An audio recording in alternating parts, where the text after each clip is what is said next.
നിങ്ങളെല്ലാവരും ഹാപ്പി അല്ലേ? സന്തോഷത്തിലല്ലേ? ഒന്നാമത്തെ കാര്യം, നിങ്ങളൊക്കെ ഇങ്ങനെ മസിൽ പിടിച്ചിരുന്നു കഴിഞ്ഞാല് നിങ്ങൾക്ക് പേടിയാവും ഇല്ലേ? മുന്നിക്ക് നോക്കുമ്പോ ഇത്രയേറെ ആളുകളാണ്. ഞാനാണെങ്കിൽ ഇവിടെ സ്റ്റേജിൽ ഇങ്ങനെ നിൽക്കല്ലേ, അപ്പൊ എന്റെ കയ്യും കാലൊന്നും വിറക്കാണ്ട് നിങ്ങളുടെ മുമ്പില് മനസ്സിന്റെ ഉള്ളിൽ നിന്ന് ഇങ്ങനെ വരണമെന്നുണ്ടെങ്കിൽ നിങ്ങളും റിലാക്സ് ആയിട്ടിരിക്കണം. ശ്വാസം പിടിച്ചു വെച്ച് മസിൽ പിടിച്ചിരിക്കരുത്. ഒന്നാമത് എന്താന്ന് വെച്ച് കഴിഞ്ഞാല്, നിങ്ങൾക്കറിയാത്തതായിട്ട് ഒന്നും എനിക്ക് പറയാനില്ല. നിങ്ങളിൽ നിന്നും ഒന്നുകൊണ്ടും വ്യത്യസ്തയുമല്ല.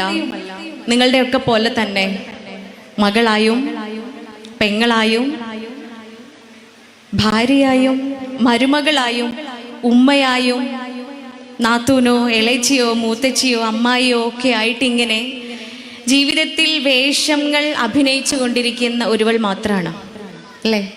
മോളൊക്കെ ജീവിതം ഇങ്ങനെ തകർത്ത് അഭിനയിക്കുന്ന ആളുകളല്ലേ? ആണോ? എന്തെങ്കിലും ഉണ്ടാത്ത നിങ്ങളുടെ പ്രതികരണങ്ങൾക്കനുസരിച്ചിരിക്കും എൻ്റെ ഉള്ളിൽ നിന്നുള്ള വരവ്. കാരണം നമ്മളിത് കാണാതെ പഠിച്ച് പറയണതൊന്നുമല്ല. മുൻപിലിരിക്കുന്ന ആളുകളുടെ മുഖം കാണുമ്പോൾ, അവരുടെ മുഖത്തുള്ള എക്സ്പ്രഷൻ കാണുമ്പോൾ നമ്മളുടെ ചില അനുഭവങ്ങളൊക്കെ അറിയാതെ ഇങ്ങനെ വന്നു പോവുക. അപ്പൊ പ്രിയപ്പെട്ടവരെ, ഒരു പ്രത്യേകതകളും ഇല്ല എങ്കിലും കഴിഞ്ഞ 7 വർഷങ്ങളോളമായിട്ട് എൻ്റെ ഔദ്യോഗിക ജീവിതം, ഞാൻ പഠിച്ച ആ കോഴ്സ്, എനിക്ക് നൽകിയ എൻ്റെ പ്രൊഫഷൻ, എന്നിൽ അർപ്പിതമായിട്ടുള്ള കർത്തവ്യം, അത് ചെയ്യുക എന്നതിൻ്റെ ഭാഗമായിട്ട് രാവിലെ 9 മണി മുതൽ വൈകുന്നേരം 6, 7, 8, ചില ദിവസങ്ങളിൽ 10 മണി വരെ ഉണ്ടാവുന്ന അനുഭവങ്ങളുണ്ട്. ഈ അനുഭവങ്ങൾ എന്ന് പറയുന്നത്, മുൻപിൽ സങ്കടങ്ങളും വിഷമങ്ങളും പ്രയാസങ്ങളും ഒക്കെ ആയിട്ട് വരുന്ന എന്നെ പോലെയുള്ള വികാര വിചാരങ്ങളും ചിന്തയും മജ്ജയും മാംസവും ഒക്കെയുള്ള പച്ചയായ മനുഷ്യരാണ്. ആ അനുഭവങ്ങളിൽ നിന്നും, ആ കുടുംബങ്ങളുടെ വേദനകളിൽ നിന്നും ഒരു മനുഷ്യൻ, ഞാനടക്കമുള്ള മനുഷ്യൻ, ജീവിതത്തിൻ്റെ ഏറ്റവും വലിയ ലക്ഷ്യങ്ങളിലൊന്നായ സന്തോഷപൂർണമായ സംതൃപ്തപൂർണമായ ജീവിതം നിലനിർത്തുവാൻ ഒരാൾ എങ്ങനെയാവണം, അല്ലെങ്കിൽ ഒരാൾ എങ്ങനെയാവരുത് എന്ന 2 ചോദ്യങ്ങൾ വൈകുന്നേരം ആവുമ്പോഴത്തേക്കും എൻ്റെ ഉള്ളിൽ വരാറുണ്ട്. ആ ചോദ്യത്തോടൊപ്പം ജീവിതത്തിൽ പ്രാവർത്തികമാക്കുകയും ഇനിയുമേറെ പ്രാവർത്തികമാക്കുവാൻ ആഗ്രഹിക്കുകയും ചെയ്യുന്ന കുറേ ഉത്തരങ്ങളുമുണ്ട്. ഒരുപക്ഷെ കൂടുതൽ സംതൃപ്തയാകുവാൻ, കൂടുതൽ ആനന്ദകരമായി സംതൃപ്തിയോടുകൂടി ജീവിക്കുവാൻ ഞാൻ എങ്ങനെയാകണം എന്ന ചോദ്യത്തിൻ്റെ ഉത്തരം സ്വന്തത്തോട് പറയുന്ന പോലെ, സ്വന്തം ജീവിതത്തിൽ പ്രാവർത്തികമാക്കുന്നത് പോലെ, പ്രിയപ്പെട്ടവരെ, മുൻപിൽ വരുന്ന ഓരോ ഗൃഹനാഥന്മാരോടും കുടുംബിനികളോടും ഓരോ മനുഷ്യന്മാരോടും വളർന്നു വരുന്ന നാളെയുടെ വാഗ്ദാനമായി മാറേണ്ട ഓരോ മക്കളോടും പറയാൻ ആഗ്രഹിക്കാറുണ്ട്. അത് തന്നെയാണ് ഈ ചുരുങ്ങിയ വേളയിൽ ഇൻഷാ അല്ലാഹ് നിങ്ങളോടും പങ്കുവയ്ക്കാൻ ആഗ്രഹിക്കുന്നത്. പ്രിയപ്പെട്ടവരെ, എപ്പോഴത്തെയും പോലെ അനുഭവങ്ങളിൽ നിന്ന് തന്നെ തുടങ്ങാം. അനുഭവം പറയുന്നതിന് ആർക്കെങ്കിലും പരാതി ഉണ്ടോ?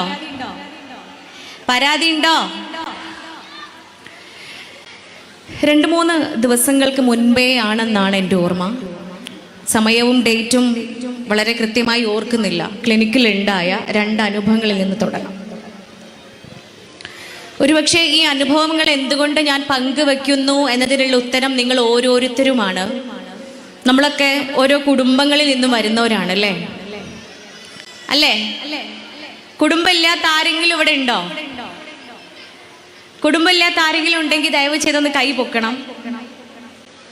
2 സൈഡിലും കുടുംബങ്ങളില്ലാത്ത ആരുമില്ല.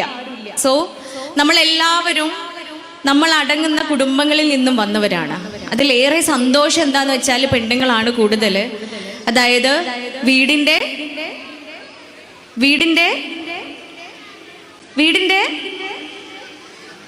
കരിങ്കല്ലോ, വീടിന്റെ വിളക്ക് അല്ലേ? വീടിന്റെ വിളക്ക് എന്നറിയപ്പെടുന്ന നമ്മൾ ഓരോരുത്തരും ഇങ്ങനെ കൂടി നിൽക്കുമ്പോൾ, ആ വിളക്കൊന്ന് കെട്ടുപോയാലും നമുക്കറിയാം ചുറ്റുമുള്ളവര് ഇരുട്ടത്താവും. ചുറ്റുമുള്ളവർ അങ്ങോട്ടും ഇങ്ങോട്ടും തപ്പി നടക്കും, വഴി കാണാതെ, വഴി കണ്ടുപിടിക്കാൻ സാധിക്കാതെ അവരെന്താവും? ഇരുട്ടത്ത് തപ്പിപ്പോവും. അതുകൊണ്ട് തന്നെ ആ വിളക്കുകളാണ് ഇവിടെ ഇങ്ങനെ കൂടിച്ചേർന്നിരിക്കുന്നത് എന്ന ആനന്ദം തന്നെയാണ് ഒരുപക്ഷെ കുടുംബത്തിലേക്ക് വീണ്ടും വീണ്ടും ചർച്ചകളെ എത്തിക്കുന്നത്. കഴിഞ്ഞ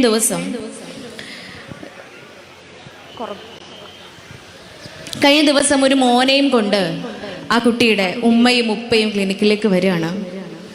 മോൻ്റെ പ്രശ്നം എന്താന്ന് വെച്ച് കഴിഞ്ഞാൽ അവന് നിയന്ത്രിക്കാൻ കഴിയാത്ത ദേഷ്യമാണ്.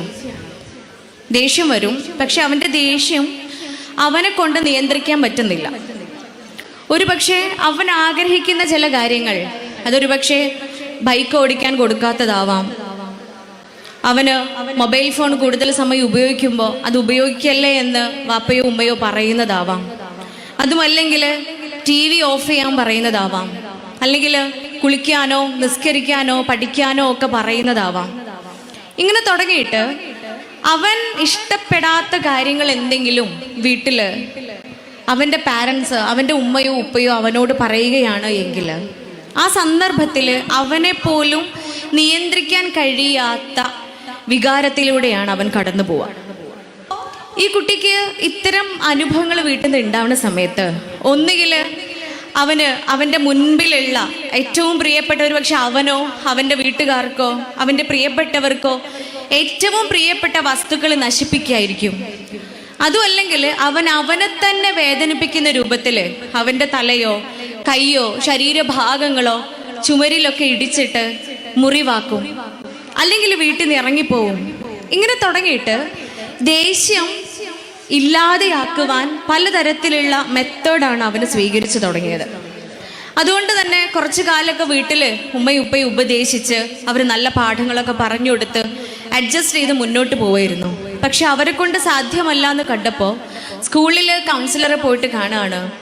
കൗൺസിലറാണ് പറഞ്ഞത്, ഇത് കൗൺസിലിങ്ങിൽ മാത്രമായിട്ട് നിയന്ത്രിക്കാൻ സാധ്യമല്ല, നമ്മൾ കുറച്ചും കൂടെ എക്സ്പെർട്ടൈസ്ഡ് ട്രീറ്റ്മെൻറ്റ് കൊടുക്കേണ്ടതുണ്ട്, കുറച്ചും കൂടെ നല്ല ചികിത്സ മോന് കൊടുക്കണമെന്ന് പറഞ്ഞിട്ട് ട്രീറ്റ്മെൻറ്റിന് വരുമ്പോൾ ഏറെ സമയം ആ മോൻ്റെ അടുത്ത് സംസാരിക്കുകയാണ്. സംസാരത്തിനൊടുവിൽ എനിക്ക് തോന്നിയ ഒരു സംശയം ഉണ്ടായിരുന്നു. ആ സംശയം അവനെ പറഞ്ഞയച്ച് അവൻ്റെ ഉമ്മയെ വിളിച്ച് ഞാൻ അവൻ്റെ ഉമ്മയുടെ അടുത്ത് പറയുകയാണ്, നിങ്ങളുടെ മോന് ഒരിക്കലും ഉപയോഗിക്കാൻ പാടില്ലാത്ത ഏതോ ഒരു ലഹരി വസ്തു ഉപയോഗിക്കുന്നുണ്ട്. കുറേ കാലങ്ങളായിട്ട് അവൻ ആ ലഹരി പദാർത്ഥത്തിൻ്റെ അടിമയാണ് എന്ന് പറഞ്ഞു വെക്കുമ്പോൾ അത് കേട്ടതിന് മറുപടിയായിട്ട് ആ ഉമ്മ കരയാണ് ചെയ്തത്. സ്വാഭാവികമായും ഒരിക്കലും കേൾക്കാൻ ആഗ്രഹിക്കുകയോ ഒരിക്കലും കേൾക്കാൻ ഇഷ്ടപ്പെടുകയോ ചെയ്യാത്ത ഒന്ന് കേൾക്കുമ്പോൾ ഞാൻ അടങ്ങുന്ന എല്ലാ ഉമ്മമാരും കരയുന്നത് പോലെ ആ ഉമ്മയും കരയാണ്. കരച്ചിലിനൊടുവിൽ ആ ഉമ്മ എൻ്റെ അടുത്ത് പറഞ്ഞത് ഇങ്ങനെയാ, യഥാർത്ഥത്തിൽ ഞാൻ എൻ്റെ കുഞ്ഞിനെ ചികിത്സിക്കാൻ കൊണ്ടുവന്നത് സ്വഭാവ പ്രശ്നത്തിനാണ്, ഇതിനല്ല. എൻ്റെ കുഞ്ഞ് ലഹരികളൊന്നും ഉപയോഗിക്കില്ല എന്ന് എനിക്ക് ഉറപ്പുള്ള കാര്യമാണ്. എനിക്കറിയാം എൻ്റെ മോന് ഇതൊന്നും ഉപയോഗിക്കുന്നില്ല എന്നത് എനിക്ക് ഉറപ്പുണ്ട് എന്ന് കുറച്ച് ദേഷ്യത്തോട് കൂടിയിട്ട്, അല്ലെങ്കിൽ ഞാൻ പറഞ്ഞ അഭിപ്രായത്തോട് തികച്ചും എതിർപ്പോട് കൂടിയിട്ട് ആ ഉമ്മ സംസാരിക്കുകയാണ്. ആ സമയത്ത് ഞാൻ ഈ കുട്ടിക്ക് ചെയ്യാൻ വേണ്ടിയിട്ട് ബ്ലഡ് ടെസ്റ്റ് എഴുതി കൊടുക്കുകയായിരുന്നു. ഏത് ലഹരിയാണ്, എത്രത്തോളം അളവിലാണ് അവൻ്റെ ബ്ലഡിൽ ഉള്ളത് എന്ന് മനസ്സിലാക്കാൻ വേണ്ടിയിട്ട് ബ്ലഡ് ഇൻവെസ്റ്റിഗേഷൻ എഴുതി കൊടുക്കുന്ന സമയത്താണ് ഈ ഉമ്മ ഇത് പറയുന്നത്. ഇത് പറഞ്ഞ് സംസാരിച്ച് കഴിഞ്ഞ് അവർ ഇറങ്ങിപ്പോവാനിരിക്കുമ്പോൾ ഡോറിൻ്റെ അവിടെ നിന്ന് വീണ്ടും തിരിച്ച് എൻ്റെ അരികിലേക്ക് എന്നെ വന്നിട്ട് ആ ഉമ്മ എന്നെ ഒരു കൂട്ടം കാണിച്ചു തന്നു. എല്ലാവരും ഇവിടെ ഉണ്ടല്ലോ അല്ലേ? ഉമ്മയുടെ ബാഗിൽ നിന്നും ഒരു നീല കളർ ബോക്സ് എടുത്തിട്ട് അത് എൻ്റെ കയ്യിൽ തരികയാണ്. എൻ്റെ കയ്യിൽ തന്നിട്ട് ആ ഉമ്മ പറഞ്ഞു, ഡോക്ടറെ, ഇത് ഒരു ദിവസം മോൻ്റെ പാൻറ് അലക്കുന്ന സമയത്ത് അവൻ്റെ പോക്കറ്റിൽ നിന്ന് എനിക്ക് കിട്ടിയതാണ്. ഇങ്ങനെ പറഞ്ഞ് എൻ്റെ കയ്യിലത് തരിക. ഞാനത് നോക്കിയ സമയത്ത് ഞാൻ ഈ ഉമ്മാൻ്റെ അടുത്ത് ചോദിച്ചു, ഇതെന്താന്ന് നിങ്ങൾ മോനോട് ചോദിച്ചില്ലേ എന്ന്. ഉമ്മ പറഞ്ഞു, ഞാൻ ചോദിച്ചു, മോൻ്റെ അടുത്ത് ചോദിച്ചു ഇതെന്താ മോനെന്ന് ചോദിച്ചപ്പോൾ അവൻ എൻ്റെ അടുത്ത് പറഞ്ഞു, ഉമ്മ അത് ടിഷ്യൂ പേപ്പറാണ്, അത് ടിഷ്യൂ പേപ്പറാണ്. സ്കൂളിൽ നിന്നൊക്കെ എന്തെങ്കിലും കഴിച്ചു കഴിഞ്ഞാൽ കൈക്കും വായിക്കൊക്കെ സ്മെല്ല് വരും. അപ്പോൾ ആ ടിഷ്യൂ പേപ്പർ വെച്ചിട്ട് തുടച്ചു കഴിഞ്ഞാൽ നല്ല സ്മെല്ലായിരിക്കും. അപ്പൊ അതിനു വേണ്ടിയിട്ട് ഞാൻ എൻ്റെ കയ്യിൽ കൊണ്ട് നടക്കുന്ന ടിഷ്യൂ പേപ്പറാണ് എന്ന് പറയാണ്. ടിഷ്യൂ പേപ്പർ പോലെ ഒരു ഫെയ്ഡ് യെല്ലോ കളറിലുള്ള ഒരു പേപ്പറാണ് ആ ബോക്സിനകത്ത് ഉണ്ടായിരുന്നത്. അങ്ങനെ ആ ഉമ്മ എൻ്റെ കയ്യിൽ തന്ന സമയത്ത് ഞാൻ അവരുടെ അടുത്ത് വീണ്ടും ഇരിക്കാൻ പറയാണ്. ഞാൻ അത് എന്താണ് എന്നത്, ആ റോളിംഗ് പേപ്പർ എന്താണ് എന്നത് ഒറ്റ കാഴ്ചയിലേ എനിക്ക് മനസ്സിലായിട്ടുണ്ടായിരുന്നു.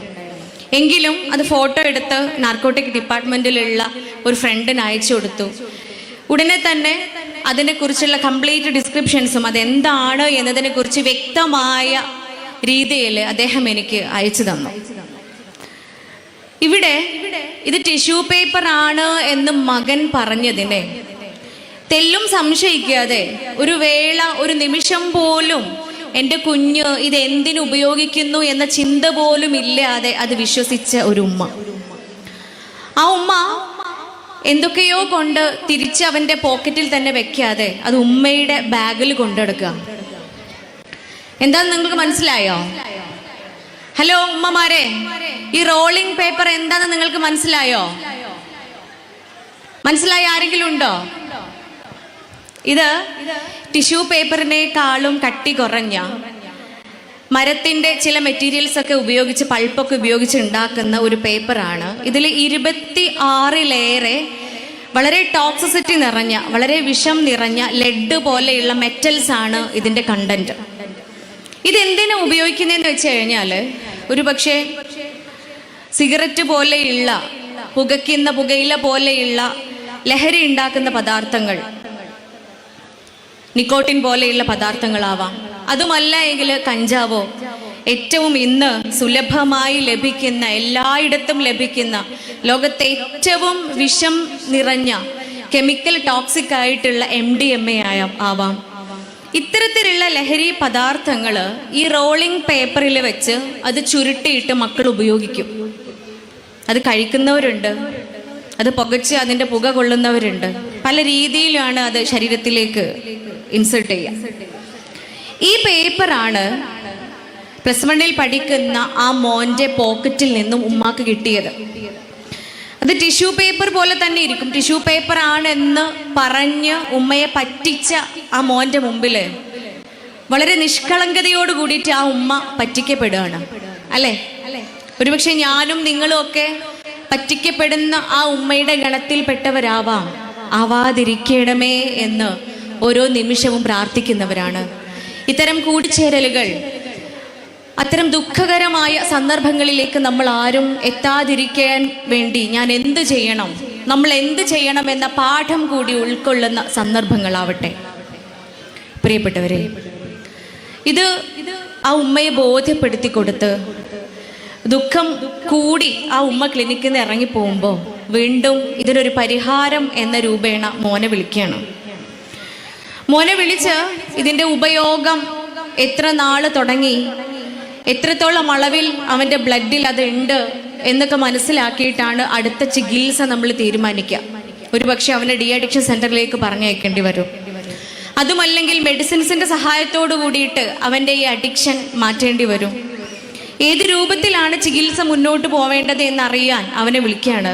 വിളിച്ചു വരുത്തി ചികിത്സയുടെ മുന്നോടിയായിട്ട് കുട്ടിയുടെ ഉള്ളിൽ ഇത് ഉപയോഗിക്കാതിരിക്കുവാനുള്ള ഒരു മനസ്സിലേക്ക് എത്തിക്കുക എന്ന് പറയുന്ന ഒരു കർമ്മമുണ്ട്. അവനെ കൊണ്ട് ഇതിൻ്റെ ഉപയോഗം പൂർണ്ണമായും നിർത്താൻ വേണ്ടി നമ്മൾ ചെയ്യേണ്ട ചില കാര്യങ്ങളുണ്ട്. അതിൻ്റെ ഭാഗമായിട്ട് അവനോട് സംസാരിക്കുകയാണ്. പ്രിയപ്പെട്ടവരെ, ഈ സംസാരത്തിൽ ഏറ്റവും കൂടുതൽ കുട്ടികളോട് നമ്മൾ പറയുന്നത് അവരെ ഏറ്റവും വികാരഭരിതരാക്കുന്ന, അവരെ ഏറ്റവും കുറ്റബോധത്തിൻ്റെ മുൾമുനയിൽ എത്തിക്കുന്ന 2 മുഖങ്ങളുണ്ട്. ആ മുഖങ്ങളെ കുറിച്ച് പറഞ്ഞിട്ടാണ് അവരെ ഉള്ളിൽ ഈ റിഗ്രഷൻ അല്ലെങ്കിൽ കുറ്റബോധം എന്ന് പറയുന്ന കാര്യത്തെ നമുക്ക് ഉണ്ടാക്കാൻ പറ്റുള്ളൂ. ഏതാ 2 മുഖങ്ങള്? ആരാ 2 മുഖങ്ങള്? ഹലോ, നിങ്ങളിത് ഇങ്ങനെ തിന്നിരുന്നാലോ? ഞാനിവിടെ ഒന്നും തിന്നാണ്ട് മയക്കും പിടിച്ചിങ്ങനെ നിൽക്കുക, നിങ്ങൾ എൻ്റെ മുഖത്തൊക്കെ ഇങ്ങനെ തിന്നുക, അത് നിങ്ങളെ വിഭവങ്ങൾ അല്ലേ? ഞാൻ അവിടുന്ന് മലപ്പുറത്ത് നിന്നല്ലേ വരുന്നത്.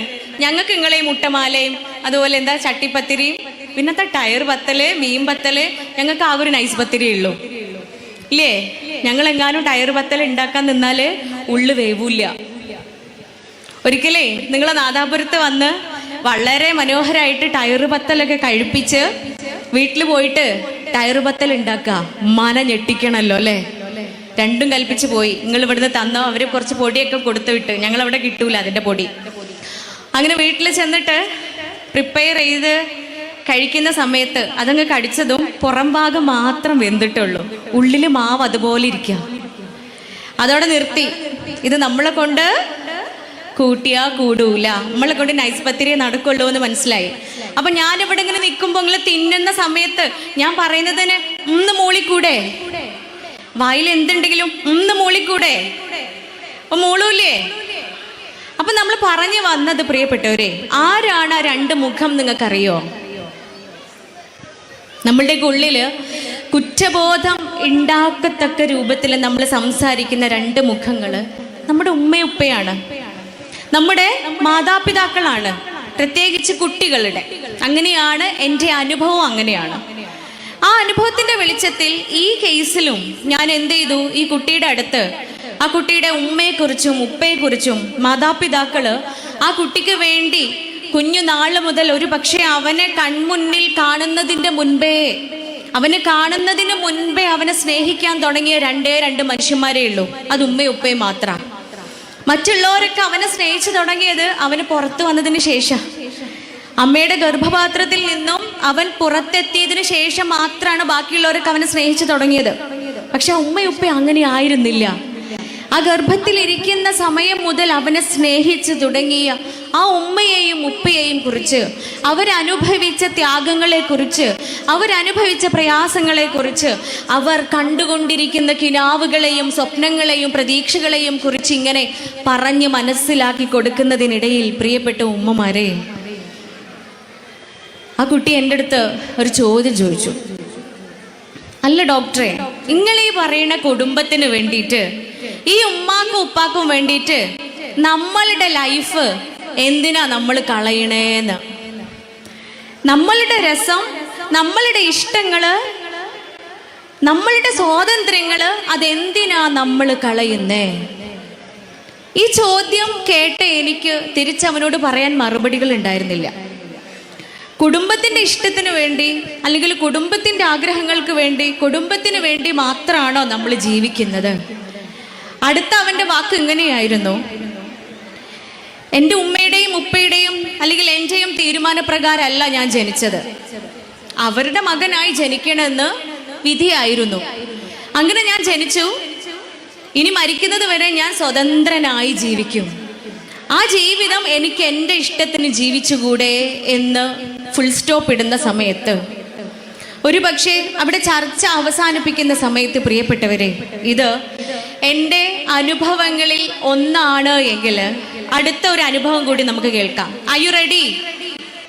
അപ്പോ ഒരു പക്ഷേ അവൻ ഒരിക്കലും, ഒരു മനുഷ്യൻ അവൻ്റെ ജീവിതത്തിൽ ഉപയോഗിക്കാൻ പാടില്ലാത്ത ലഹരികളൊക്കെ ഉപയോഗിച്ച് നിൽക്കുമ്പോൾ അതിൽ നിന്നും പിന്തിരിയത്തക്ക രൂപത്തിൽ അവനെ ഉപദേശിക്കുമ്പോൾ, ഒരു വേള കുടുംബത്തിന് വേണ്ടി, അല്ലെങ്കിൽ മാതാപിതാക്കൾക്ക് വേണ്ടി, അല്ലെങ്കിൽ ബന്ധങ്ങൾക്ക് വേണ്ടി എന്തിനാണ് ഞാൻ എൻ്റെ ഇഷ്ടങ്ങളെ മറച്ചു വെക്കുന്നത്, മാറ്റി നിർത്തുന്നത് എന്ന ആ കുട്ടിയുടെ ചോദ്യം, അത് എത്രയോ തവണ ഞാൻ കേട്ട് പഴകിയ ഒരു ചോദ്യമാണ് എങ്കിലും, പ്രിയപ്പെട്ടവരെ, നിങ്ങൾക്ക് മുൻപിൽ മറ്റൊരു അനുഭവം കൂടി ഞാൻ പറഞ്ഞു വെക്കുകയാണ്.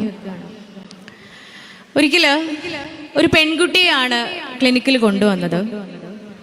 അവള് ഒരു പ്രേമബന്ധത്തിലാണ് ഉള്ളത്. പക്ഷേ ഒരു തരത്തിലും മാതാപിതാക്കൾക്ക് കെട്ടിച്ചു കൊടുക്കാൻ കഴിയാത്ത, ആ കുട്ടിയെ വിവാഹം കഴിപ്പിച്ചയക്കാൻ പറ്റാത്ത ബന്ധമായിരുന്നു. അവരുടെ കാഴ്ചപ്പാടുകൾക്കോ അവരുടെ സ്വപ്നങ്ങൾക്കോ ഉതകുന്ന ഒരു ബന്ധമായിരുന്നില്ല അത്. ആ കുട്ടിയുടെ ഭാവി ജീവിതം ഒരിക്കലും സംതൃപ്തകരമായി മുന്നോട്ട് കൊണ്ടുപോവാൻ കഴിയില്ല ആ പയ്യന് എന്ന് ഉറപ്പുള്ളത് കൊണ്ട് തന്നെ ആ ബന്ധത്തിൽ നിന്നും പിന്തിരിപ്പിക്കാനാണ് അവർ ക്ലിനിക്കിലേക്ക് കൊണ്ടുവരുന്നത്. അങ്ങനെ ക്ലിനിക്കിൽ എത്തുന്ന സമയത്ത് ആ കുട്ടി 7ാം ക്ലാസ്സിൽ പഠിക്കുമ്പോൾ തുടങ്ങിയ ബന്ധമാണ് എന്നും, ഈ 7ാം ക്ലാസ് മുതൽ +2 ആ കുട്ടി പഠിച്ചുകൊണ്ടിരിക്കുന്നത്. ഈ ഒരു സമയത്തിനുള്ളിൽ എണ്ണിയാൽ തീരാത്ത അത്രയും തവണ ഈ പയ്യനുമായി കമ്മ്യൂണിക്കേഷൻ നിലനിർത്തുവാൻ, സംസാരിക്കുവാൻ വേണ്ടിയിട്ട് പലതവണയായി അവൻ പലതരത്തിലുള്ള മൊബൈൽ ഫോണുകളും ആ കുട്ടിക്ക് കൊടുത്തിട്ടുണ്ട്.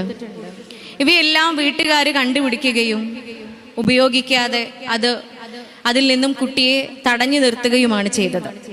എൻ്റെ അടുത്ത് കൊണ്ടുവരുന്ന സമയത്ത് കഴിഞ്ഞ 1 വർഷമായി നിരന്തരം ഈ പ്രവർത്തനം ഇങ്ങനെ തുടർന്നുകൊണ്ടിരുന്നപ്പോൾ വീട്ടുകാർ ഫോൺ എന്താണെങ്കിലും കിട്ടുമെന്ന് ഉറപ്പായി, അതവൾ ഉപയോഗിക്കും എന്ന് ഉറപ്പായി.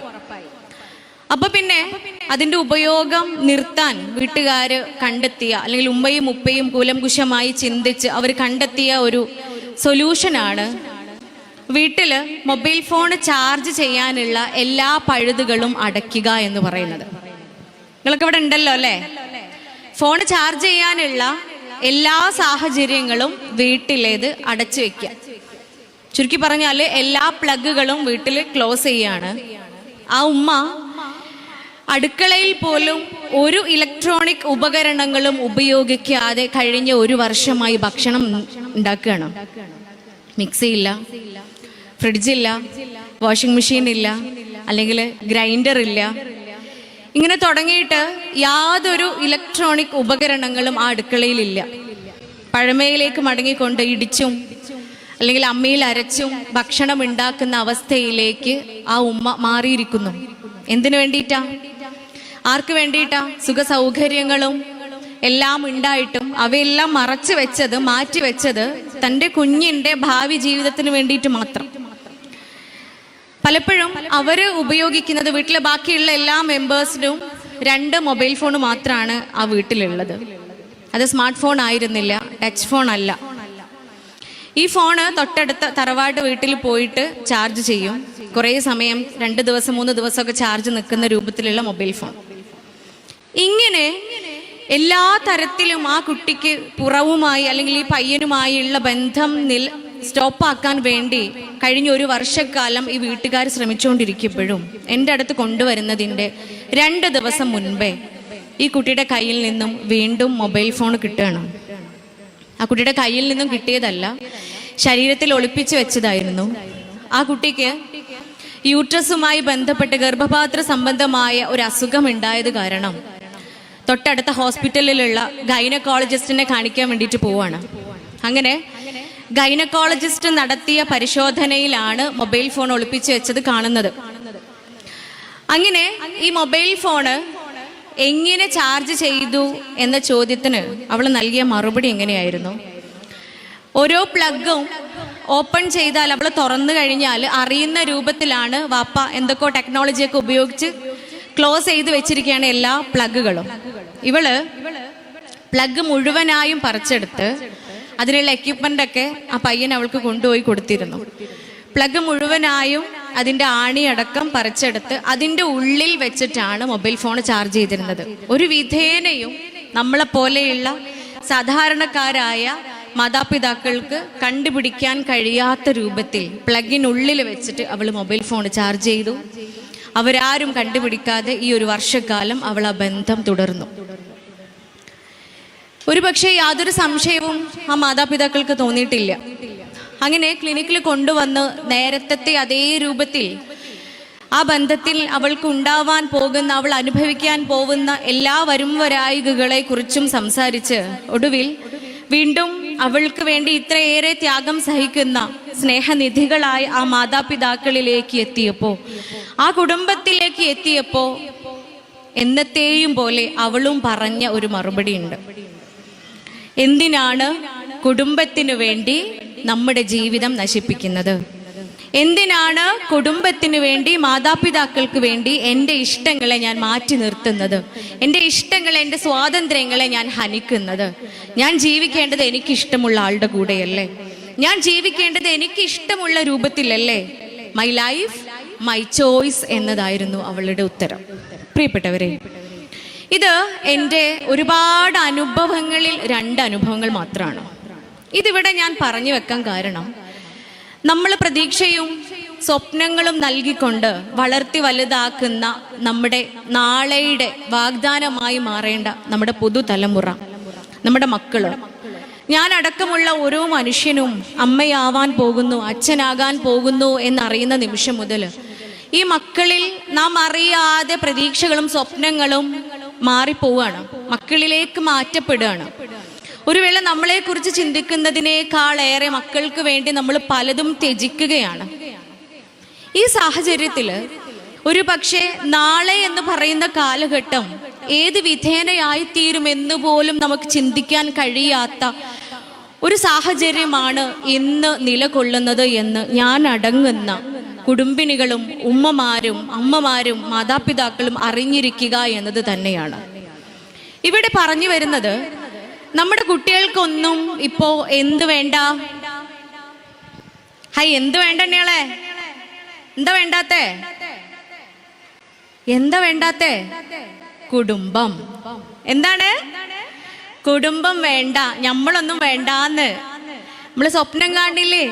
കിനാവ് കാണില്ലേ? നമ്മളിങ്ങനെ താലോലിച്ച് വളർത്തുന്നില്ലേ?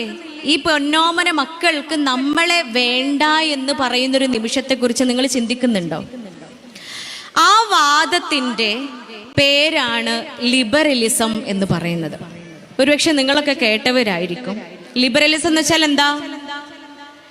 What is liberalism? മോശാണ്. ലിബറലിസത്തെ കുറിച്ച് കേട്ട ആരെങ്കിലും ഉണ്ടെങ്കിൽ ഒന്ന് കൈ പൊക്കി കാണി.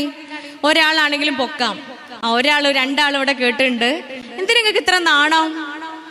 നമ്മൾ കേൾക്കണട്ടാ. കാരണം നമ്മളുടെ മക്കളില്ലേ, നമ്മളുടെ മുന്നിൽ ഓടുന്ന നമ്മുടെ മക്കള്, നമ്മൾ മാതൃകയായി മാറേണ്ട നമ്മുടെ മക്കള്, ആ മക്കളുടെ ജീവിതത്തിന്റെ മൊഡ്യൂളാണ് അല്ലെങ്കിൽ മോട്ടോയാണ്, അവരുടെ മുദ്രാവാക്യമാണ് ഈ ലിബറലിസം എന്നിരിക്കെ ഒരു വേള നമ്മൾ അതിനെക്കുറിച്ച് കേൾക്കുകയെങ്കിലും വേണ്ടേ പ്രിയപ്പെട്ടവരെ? നമ്മളുടെ കുട്ടികളുടെ വാദം എന്ന് പറയുന്നത് ലിബറലിസമാണ്, അഥവാ സ്വതന്ത്രവാദമാണ്. They want freedom. അവർക്ക് എന്താ വേണ്ടത്? സ്വാതന്ത്ര്യമാണ് വേണ്ടത്. എന്താണ് അതിനെക്കുറിച്ച് കുറച്ചും കൂടെ കൂടുതൽ നമുക്ക് മനസ്സിലാക്കാം. ഈ ലിബറലിസത്തിന്റെ ലോകത്തെ ഏറ്റവും ശക്തനായ ബുദ്ധിജീവി എന്നറിയപ്പെടുന്ന ഒരു വ്യക്തിയുണ്ട്.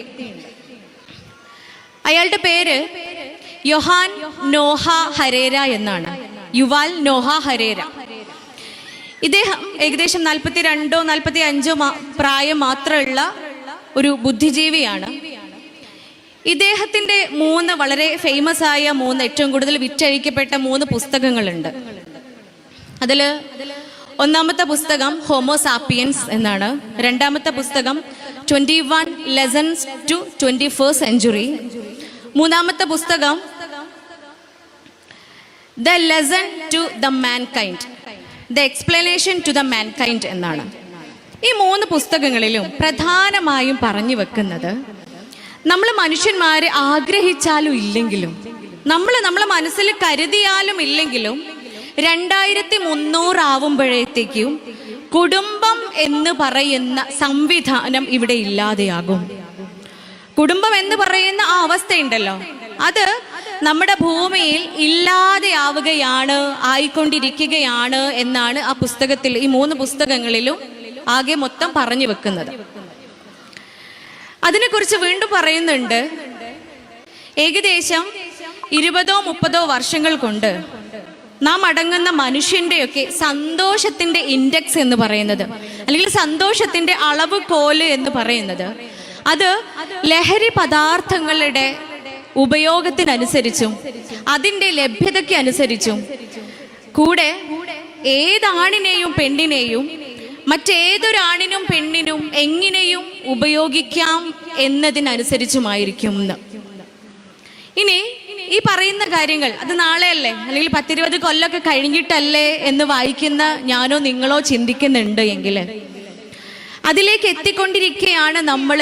വേഗം ആ ലക്ഷ്യത്തിലേക്ക് നമ്മളുടെ നാട്, നമ്മളുടെ മക്കള്, നമ്മളുടെ കുടുംബം ഓടിക്കൊണ്ടിരിക്കുകയാണ് എന്നതിനുള്ള കുറച്ച് തെളിവുകളാണ് നമ്മൾ ഇന്നിവിടെ എടുത്ത് പരിശോധിക്കാൻ പോകുന്നത്. പ്രിയപ്പെട്ടവര്, ഈ മക്കളൊക്കെ കുടുംബം വേണ്ട, അല്ലെങ്കിൽ എന്തിനാണ് ഉമ്മ ഉപ്പ സഹോദരങ്ങള് അതുമായി ബന്ധപ്പെട്ടുള്ള നാം ഒതുങ്ങിക്കൂടേണ്ട ആ ഒരു കുടുംബം എന്തിനാണ് എന്ന ചോദ്യത്തിന് പിറകില് ഒരു പക്ഷേ കുടുംബത്തിനകത്ത് നിന്നാൽ, കുടുംബത്തിനുള്ളിൽ നിന്ന് കഴിഞ്ഞാൽ, ആ ബന്ധത്തിന്റെ ആഴം ഉള്ളിലേക്ക് ഇറങ്ങിക്കഴിഞ്ഞാൽ ഈ സ്വതന്ത്രവാദം എന്ന് പറയുന്ന അതിമനോഹരമായ, വളരെ മനോഹരമായി ആകർഷണീയത നിറഞ്ഞ ഈ തിയറിയിലേക്ക് എനിക്ക് എത്തുവാനോ ആസ്വദിക്കുവാനോ കഴിയുകയില്ല എന്നത് തന്നെയാണ്. ഇനി എന്താണ് ലിബറലിസം എന്ന് നമുക്ക് നോക്കാം. സ്വതന്ത്രവാദം എന്ന് പറഞ്ഞാൽ രണ്ട് തത്വങ്ങളാണ് അതിലൂടെ നിലനിർത്തപ്പെടുന്നത്. ഒന്നാമത്തത് ഫ്രീഡമാണ്, സ്വാതന്ത്ര്യമാണ്. രണ്ടാമത്തത് ഇക്വാലിറ്റിയാണ്. ഫ്രീഡം എന്താണ്? സ്വാതന്ത്ര്യം എന്ന് വെച്ചാൽ എന്താ? എന്തിനുമുള്ള സ്വാതന്ത്ര്യം, എന്തിനുമുള്ള, എല്ലാത്തിനുമുള്ള സ്വാതന്ത്ര്യം നിങ്ങൾക്ക് കിട്ടുന്നുണ്ടാവും. ഒരു മനുഷ്യന് ഇഷ്ടമുള്ള എന്തും ചെയ്യാനുള്ള സ്വാതന്ത്ര്യം. അവിടെ നന്മയുണ്ടോ തിന്മയുണ്ടോ? ഇല്ല. അവിടെ ധാർമ്മികതയുണ്ടോ അധാർമികതയുണ്ടോ? ഇല്ല. നല്ലതെന്നോ ചീത്തതെന്നോ ഇല്ലാതെ ഒരു മനുഷ്യന് തോന്നുന്ന എന്തും ചെയ്യാനുള്ള സ്വാതന്ത്ര്യമാണ് ഇവർ ഉദ്ദേശിക്കുന്ന ഈ ഫ്രീഡം എന്ന് പറയുന്നത്. ഇനി ഇക്വാലിറ്റി എന്ന് പറയുന്നത് എന്താ? ഇന്ത്യയിലെ ഇക്വാലിറ്റി എന്താ? തുല്യത. ആര് തമ്മിലുള്ള തുല്യത? ആണും പെണ്ണും തമ്മിലുള്ള തുല്യത. ആണിനും പെണ്ണിനും തുല്യമായ അവകാശങ്ങൾ, ആണിനും പെണ്ണിനും തുല്യമായ സ്വാതന്ത്ര്യങ്ങൾ, ആണിനും പെണ്ണിനും തുല്യമായ രീതികൾ. അങ്ങനെയാണോ നാദാപുരംകാരെ? അങ്ങനെയാണോ? എന്തേ അല്ലാത്ത? എവിടെ അല്ലാത്തത്? നിങ്ങളൊക്കെ അല്ലാന്ന് പറഞ്ഞു കുറെ പേര്. ഞാനൊരു ചോദ്യം